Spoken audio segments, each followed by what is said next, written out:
Paano magtanggal ng injector? Tataas mo to.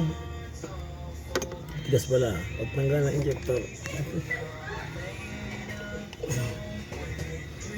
Tapos mildak. Yan. Tanggalin mo to. Ay shit.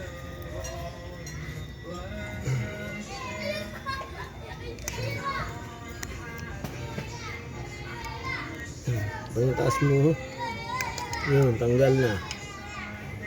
Nagamit ka ng 17. Tanggalin mo muna itong sakit. Tapos itong 17. Dalawang linya. Isa sa kaliwa. Isa sa kanan. Tanggal. Pagkatapos, yung sakit na 13.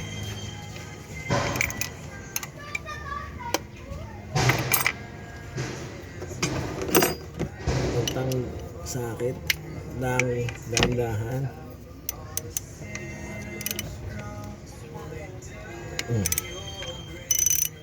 Tanggal na yung bracket. Tanggal na ang injector na Hyundai Accent CRDI 2016 once again.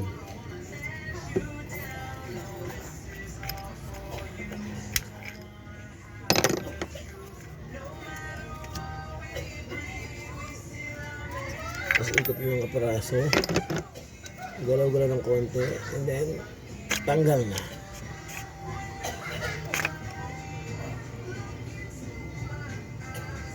Yun. Sabi ko na nga ba. Okay. Ganyan lang pagtanggal ng injector ng CRDI Hyundai Accent 2016. Ililipat mo lang dito. Ganun lang din sa iba.